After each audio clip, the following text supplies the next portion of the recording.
कदाचित माझ्या हातून माझ्या कलाकाराच्या हातून काही चुका आढळल्यास आपला मुलगा आपला भाऊ समजून चुका पदरात घाल, पोरगा शिकला पाहिजे, समोर गेला पाहिजे या विचाराच्या आशा मनात बाळगून घडलेल्या चुका शेवटी शेवटी माझ्या लक्षात आणून द्याल एवढी आशा करतो आहे।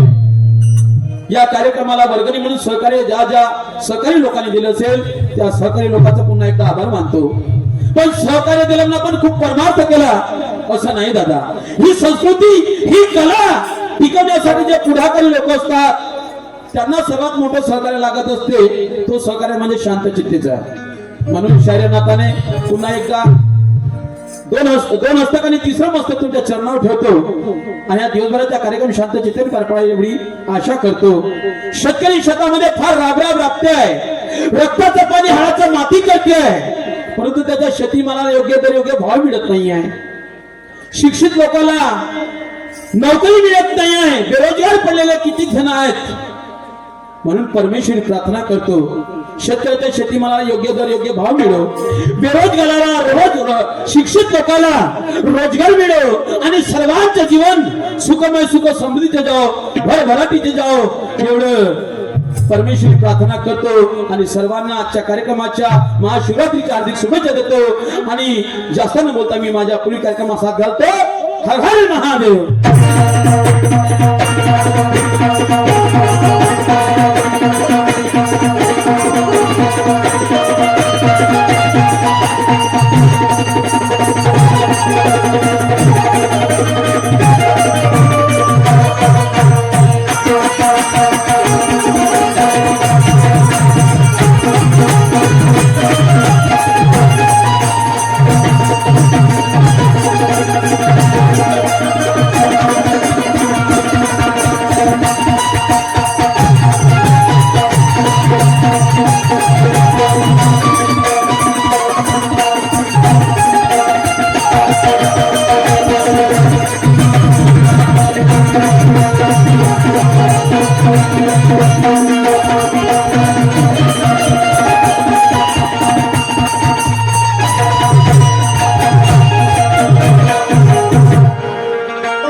नमो श्री गणराया,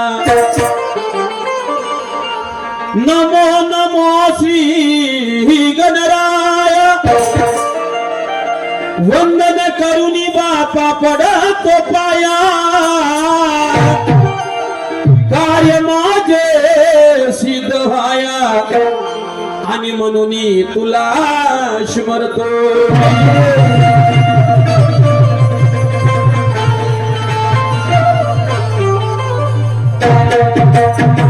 तूच निर्गुण बापा तूच निराकार, तूच निर्गुण बापा तूच निराकार, सोहम परब्रह्म बापा तूच साकार, कीर्ती तुझी आहे परेच्या पार आणि म्हणून तुला स्मरतो।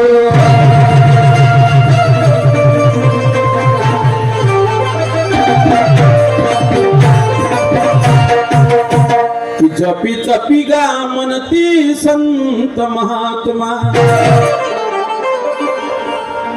की जपी तपी म्हणती हो संत महात्मा,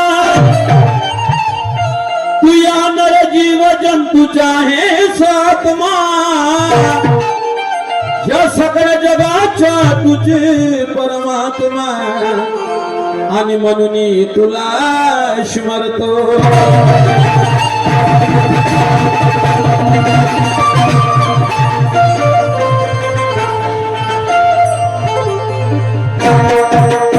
रावण मारिला सोहोनी राम, कि रावण मारिलाशी तू होऊनी राम.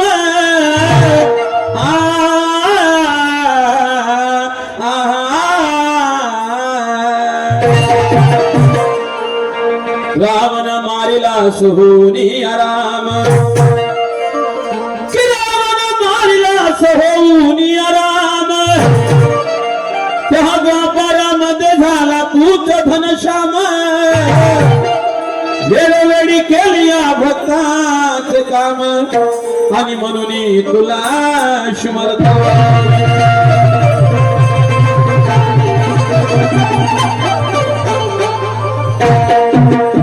किया कलियुगामध्ये किया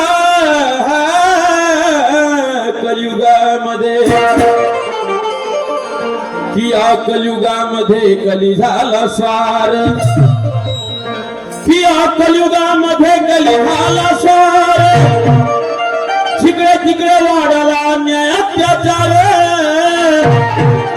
वाढत चालला पापाचा भार आणि म्हणून तुला स्मरतो.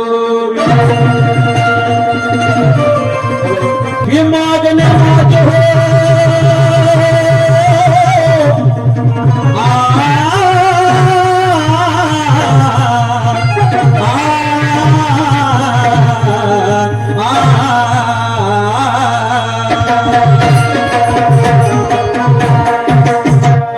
मागणे माझे बापा तुला निस्वार्थपणाचे. मागणे माझे बापा तुला निस्वार्थपणाचे. करीन कल्याण बापाया सर्व जनाचे. अरे गुरुमोरेश्वर मने दास चरणाचा माझ्या नामा.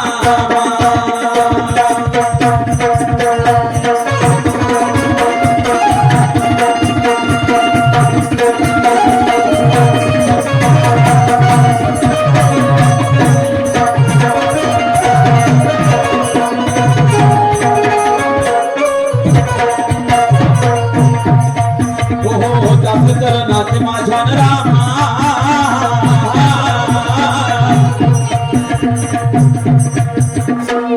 माझ्या रामा हो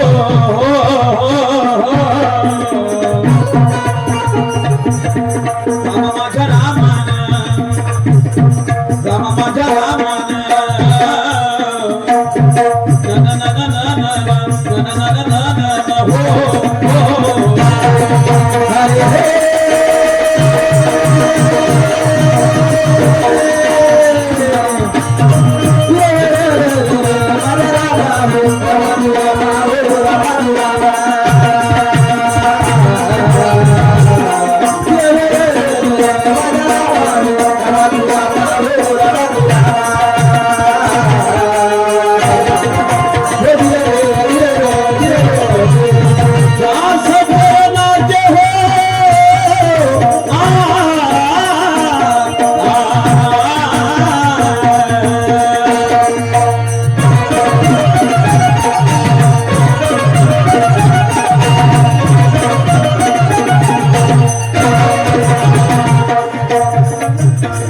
चरणाचे माझ्या रामा.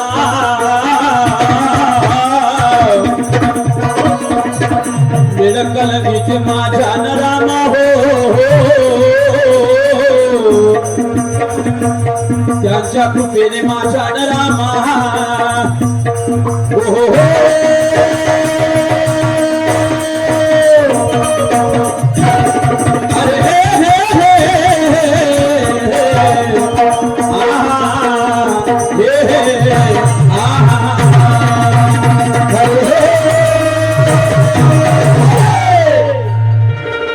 बाप हो, कोणत्याही शुभ कार्याची सुरुवात करत असताना भजन असो, डाक असो कोणताही सांस्कृतिक कार्यक्रम, सर्वप्रथम गणेश भगवंताचं वंदन केलं जाते, पूजन केलं जाते.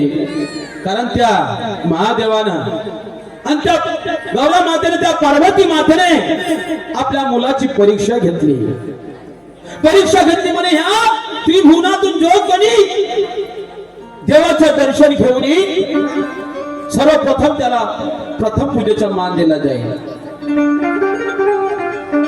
तर कार्तिक स्वामी नावाचा मुलगा हा छटपटीने निघून गेला.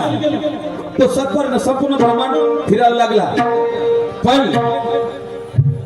पार्वती मातेचा मुलगा गणेश भगवंत यानं पाहिलं की जगाच्या पाठीवर मायबाबासारखं तीर्थ नाही आणि पुरं ब्रह्मांड हिंडून काही अर्थ नाही. या गोष्टीची जाण त्या भगवंताला कळली. आई वडिलांच्या प्रदक्षिणा घातल्या आणि आई वडिलांच्या वचनामध्ये, शब्दामध्ये तो पास झाला आणि प्रथम पूजेचा मान आणि तो कार्तिक स्वामी भेटतच राहिला. आणि म्हणून छान आई वडिलांच्या चरणात सर्व धाम, सर्व तीर्थ बघितलं म्हणजे हा साधारण व्यक्ती असेल का? साधारण व्यक्ती नाही. म्हणून सरळ ऋषी मुनी साधू संत त्याच्या चरणावर आले. जसं आम्ही जन्मास आलो, आमचे आई वडील आहेत, आम्ही कोणतं मकान बांधलं, वावर घेतलं, शेत घेतलं, मालकीचं नाव आहे, पण एवढं मोठं विश्व आहे, नर आहे, जीव आहे, जंतू आहे, पशु आहे, पक्षी आहे, मानव आहे, दानव आहे. रात्रचा दिवस, दिवसाची रात्र होती आहे. मग याचा चालक मालक कोण असला पाहिजे? परमेश्वराला वंदन करता की तूच हा सृष्टीचा मालक असला पाहिजे, तूच विश्वविधाता असला पाहिजे. म्हणून दादा त्या भगवंताची जर पूजा केली तर साऱ्या देवाची पूजा केली असं सफल आणि सिद्ध आणि सिद्ध होते. वचन दिला शंकर भगवंताने. म्हणून दादा सर्वप्रथम त्या गणेश भगवंताचं वंदन आणि त्या वंदनामध्ये साधू संत ऋषीमुनी त्या भगवंताला काय म्हणतात मी माझ्या पुण्यद्वारे सादर करतो आहे. जरा लक्ष असू द्या.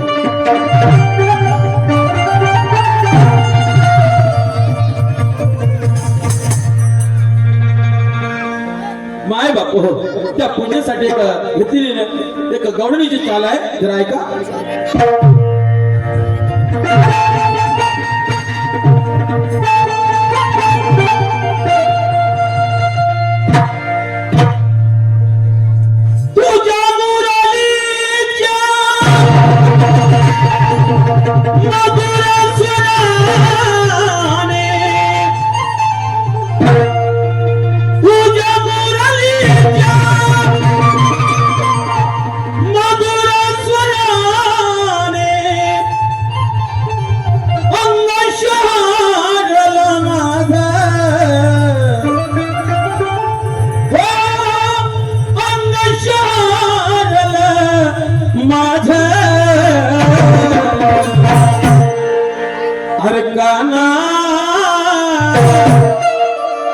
कृष्णा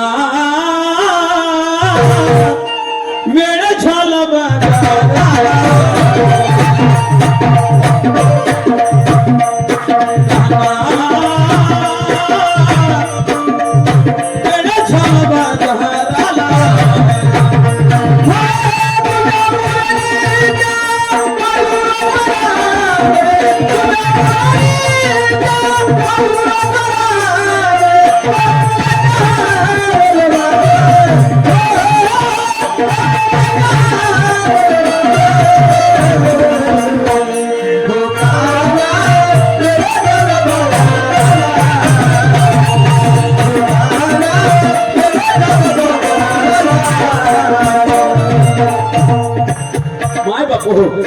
या चालीवर त्या भगवंताचं पूजन घेतलंय आणि मी त्या भगवंताला कोण्या शब्दाने स्मरतोय, जरा लक्ष असू द्या.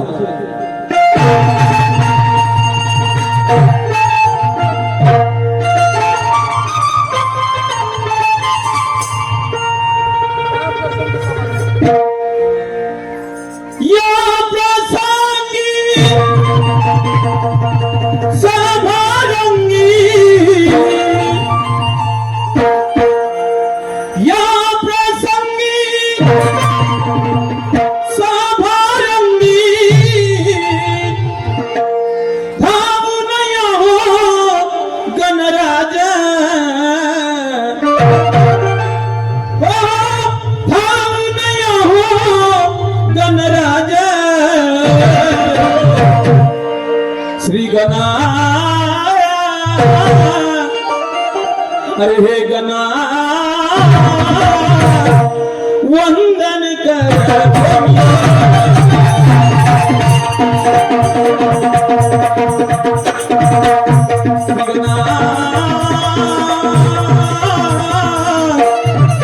वंदन कर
प्रसंगी सभा रंगी धावून या गणराज श्री गणा अरे हे गणा वंदन करतो मी आज कारण ज्या वेळेस या पृथ्वीच्या पाठीवर संकट आलं दैत्यानं ज्या वेळेस विनाश मचवला त्या वेळेस तू प्रत्येक रूपामध्ये प्रत्येक विचारामध्ये अवतार घेऊन विराजमान होऊन संहार केला त्याच प्रकारे कोणीतरी संकटात असेल त्या संकटामध्ये तुला यावंच लागेल कारण तुला म्हणतात काय तुला काय म्हणतात ऐका माय बाप हो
भगवंताला निरगुण निराकारी निरगुण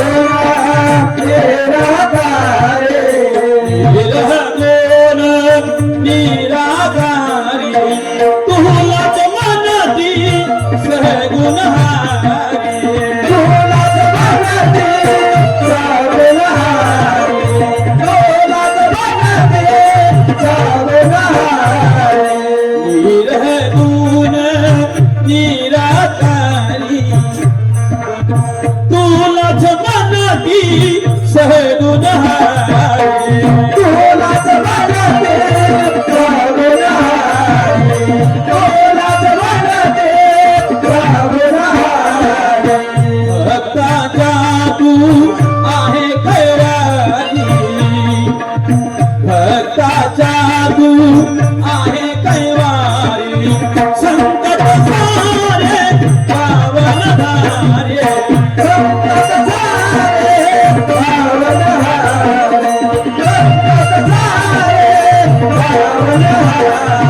समस्येचं निवारण केलं दादा त्या गणेश भगवंताने. ज्यावेळेस शंकर भगवंत त्या सतीच्या प्रेमात पडले,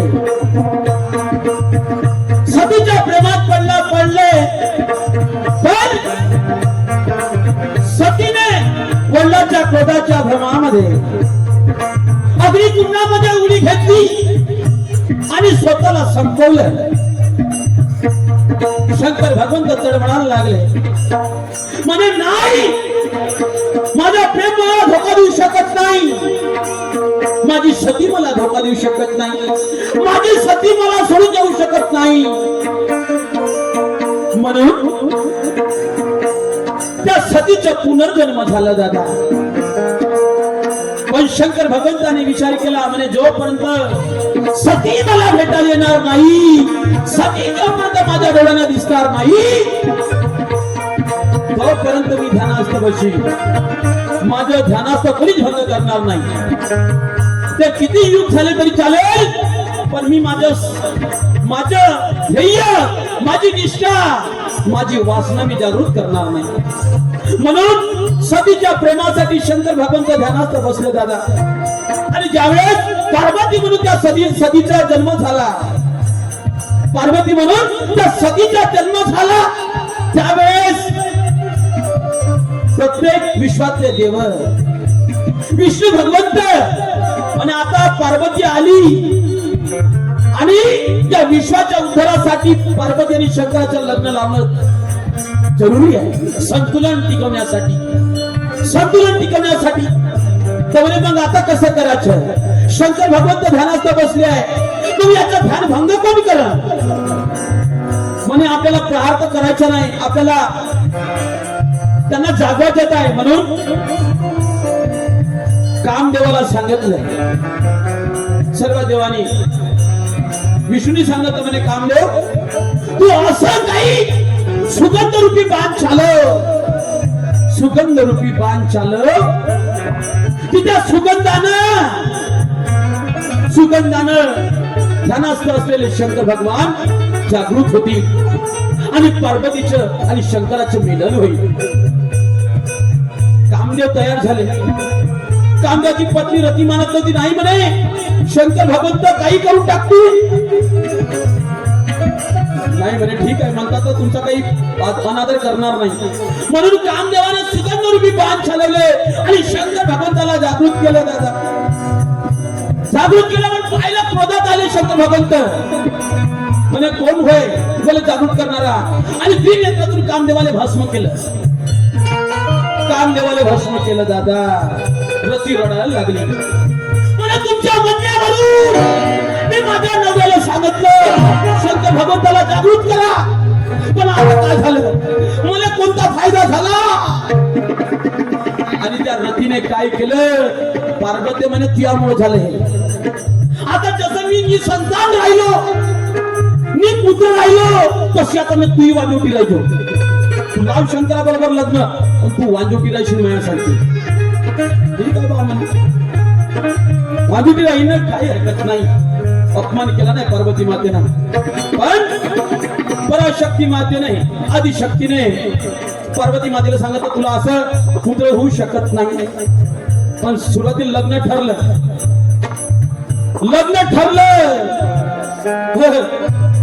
लग्न ठरलं शंकर भगवंताच्या दादा पार्वती बरोबर. नवरदेव म्हणून चालले शंकर भगवंत. शंकर भगवंत भूत खेत नंदी घेऊन झाली. तर शंकर भगवंत होते दुसऱ्या रूपात होते. आणि ते रूप पाहिलं शंकर भगवंताचे दादा.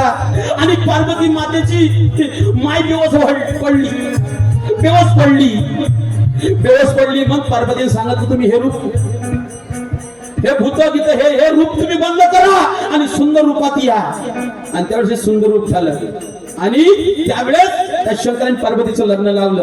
सर्व खेतभूत लग्नाला दादा. पण मी आता ही संतान राहील म्हणून मळाचा गणपती बनवला दादा.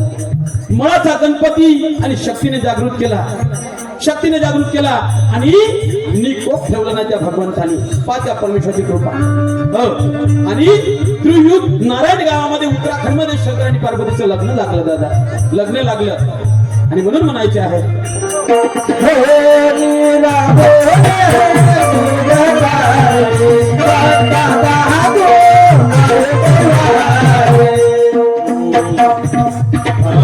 जादू आहे कैवारी,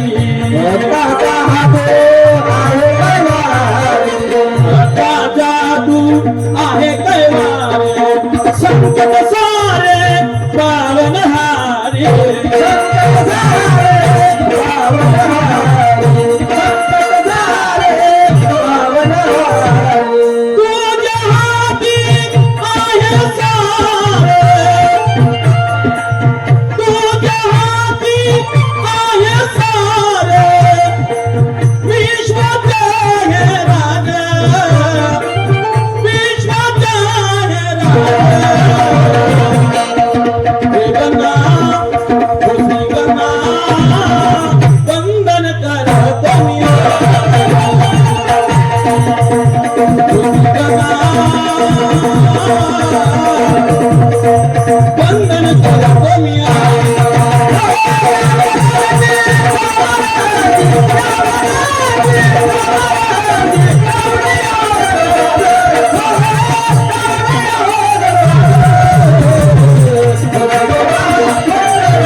साधू संत ऋषीमुनीवर ज्यावेळेस दैत्यानं मारहाणी करण्याचा गिळण्याचा प्रयत्न केला, त्रास देण्याचा ज्यावेळेस प्रयत्न केला, त्यावेळेस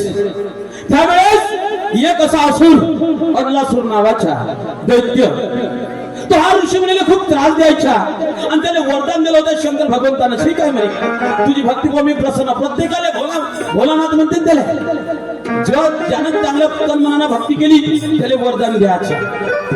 तसंच अनलासूर नावाच्या दैत्य त्याला वरदान दिलं. ठीक आहे म्हणजे तू शस्त्रांना नाही, बिन अस्त्रांना काही मरू शकत नाही, शस्त्रांना तुझ्या वध कधीच होणार नाही. त्याला वाटलं का आता मी अमरच झालो, मी कोणाच्या हातात मरू शकत नाही, म्हणून त्याने ऋषीमुनीला त्रास देण्यास सुरुवात केली. त्यावेळेस याच गणेश भगवंतानी म्हणजे अस्त्रांना शस्त्रांना मारायचं नाही ना, ठीक आहे म्हणे, याला कसं मिटवत मी जाणतो. तर काय झालं, त्या अनलासूर नावाच्या दैत्यावर जेव्हा गणेश भगवंताचा पाला पडला त्यावेळेस शस्त्र नाही चालवला, अस्त्र नाही चालवला, तर त्या अनलासूर नावाच्या दैत्याला त्या गणेश भगवंताने काय केलं, आपल्या पोटात गिळलं. आपल्या पोटात गिळल्यानंतर गणेश भगवंताला वाटलं झाला खतम झाला, पण काय झालं, त्या गणेश भगवंताच्या पोटाचं वजन वाढायला लागलं, पीडा निर्माण झाली. गणेश भगवंत तडफडायला लागले, म्हणले खूपच झालं आता हे. आणि त्यावेळेस विनवणी घातली, अरे कोणी वैद्य आहेत का, कोणी उपचारी लोक आहेत का, पहा माझ्या पोटामध्ये जळजळ निर्माण होत आहे, वजन वाढत चाललेलं आहे.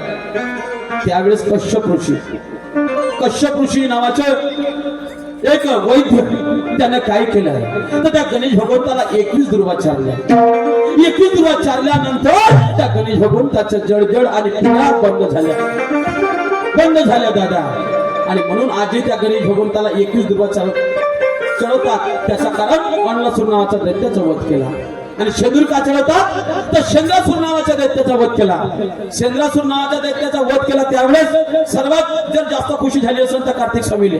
कारण कार्तिक स्वामी गणेश भगवंताची केव्हाही थट्टा करायची, धाडर पोट्या चांगला मोठे मोठे सुकावडे काना तू का युद्ध करशील आणि ज्यावेळेस चंद्रासूर नावाच्या दैत्याचा वध केला त्यावेळेस कार्तिक स्वामी त्या गणेश भगवंतावर खुश झाला म्हणे खूप महत्वाचं काम केलं त्यावेळेस म्हणे आता मी तू मला खुश झाला म्हणून त्या कार्तिक स्वामीने बक्षीस द्यायचं ना तर त्या गणेश भगवंताला उलट बक्षीस दिलं म्हणजे तू आज माझी प्रशंसा केला तर म्हणजे मी त्या जास्त खुश आहो तर म्हणजे तुला जास्त भ्रमण आहे म्हणते आणि तुला घुमाचा जास्त सवक आहे म्हणून त्या कार्तिक स्वामीला जो वाहन म्हणतो आपण मोर तो वाहन मोर जो दिला असेल तो मोर वाहन तो गणेश भगवंतांना कार्तिक स्वामीने दिला दादा शास्त्र म्हणते पुराण म्हणते मी म्हणत नाही म्हणून काय म्हणायचं जरा ऐका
कोणी म्हणतात देव आहे कोणी म्हणतात देव दिसत नाही कोणी म्हणतात तो देव दिसते तर काहीच करत नाही देवाने जर काही केलं नसतं चंद्रसूर्य राहिले नसते दिवसाची रात्र रात्राचा दिवस झाला नसता देव पाहायचा आहे तर ये मन को धोलो अरे आत्मा अमर सिकंदर है ईश्वर क्या मिलेगा पगले जो पाप भरा तेरे अंदर है कारण देवाचे रूप निराळे आहेत वेगवेगळे आहेत भक्ताची भक्ती पाहून प्रत्येक धर्मामध्ये अवतार घेतलेला आहे कारण संत म्हणतात हर देश में तू हर भेष में तू तेरा नाम अनेक है पर एक ही है तू म्हणून म्हणायचं आहे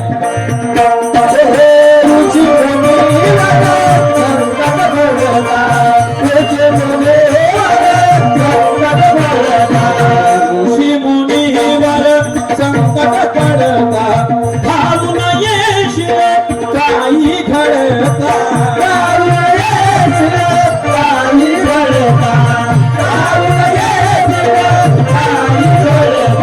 पार्वतीची आई मैनावती खूप आनंद झाली आणि माझ्या मुलीचं लग्न थाटानं झालं आणि त्याच चंद्राला कोण बेवसत पडली होती म्हणून हो संत तो क्याचे तुरे ओढता तू बारा घरी माती उडवता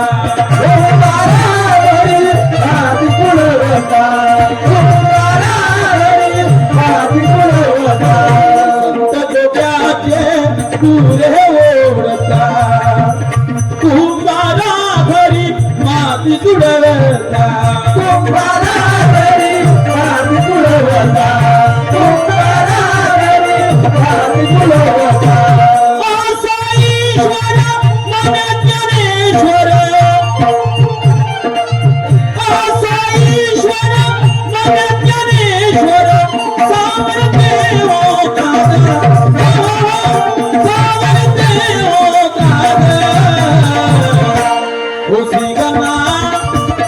Gana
तुमची